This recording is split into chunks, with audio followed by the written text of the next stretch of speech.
Today's discussion is why I left Canada, or more specifically, Toronto, in order to come to Panama. What kind of financial benefits did it give me? The overall benefit of me coming over here instead of being in Toronto, aka one of the most richest cities in the world, most expensive cities in the world, also one of the nicest countries, according to stats. Anyways, so today I want to go over benefits for long term and everything fun we could do in Panama, aka Panama City. Where I'm right now is funny joke. In fact, when the American settlers came in, they were always telling them to go to the right hand, but like for the Spanish people, they called it Ayrahan.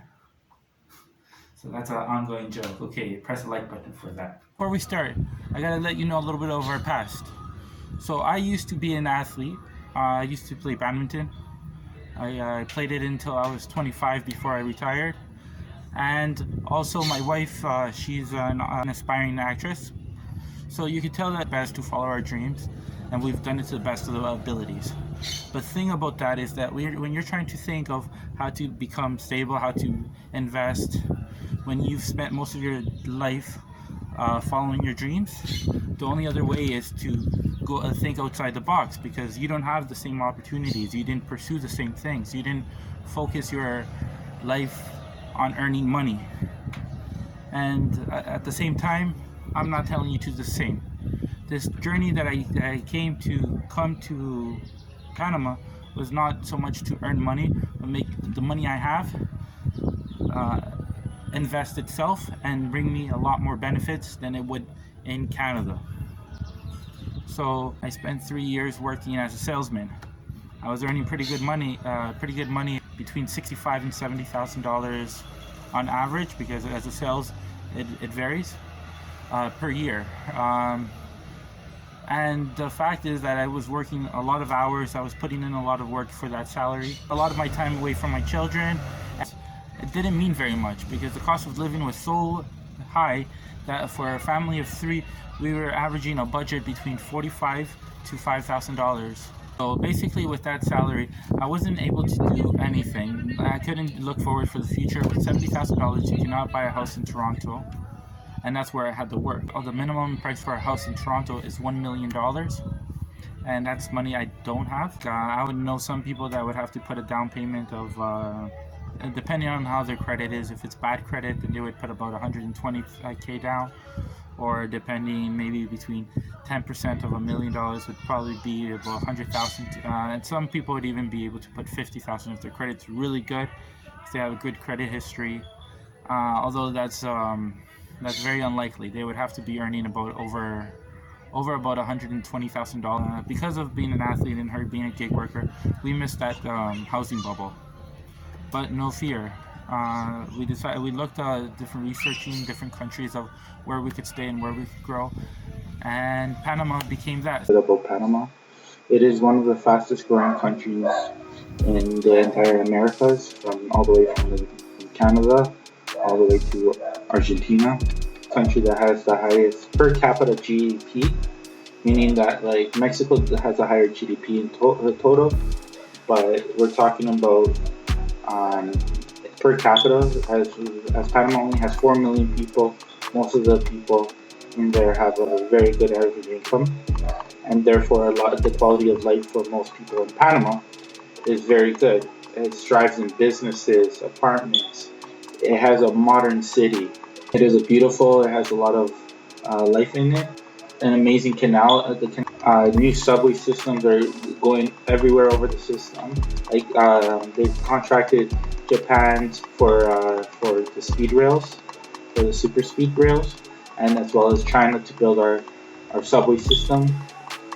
So there's a lot of really cool architecture, really cool subway systems really going on that's going to improve this country. I'm really looking forward to what the future will bring Panama as a country. As you see, it is very beautiful, a lot of skylights. I think it is somewhere where I could see anyone live. regardless of what they like, whether they like the water, whether they like the countryside, whether they like deserts, whether they like the cityscape. Panama has it all, and at a very good price. Short-term benefits is that we don't have to struggle to be able to live. Right off the word, they have great job opportunities, which I was able to get myself into. English-speaking job, there's no education, and just be able to earn. And right away, I'm earning more than most people would, just by knowing English and knowing it proficiently. I was able to get a job at one of the nice call centers in the city, which I'm really happy for, and then that's going to give me more opportunities. That's a benefit for the short term. Another benefit is the low cost of living. Over here, paying $200 rent, another $300 in food, and just having everything, a furnished place and everything. We're looking at a very minimalistic budget of between $700 to $800.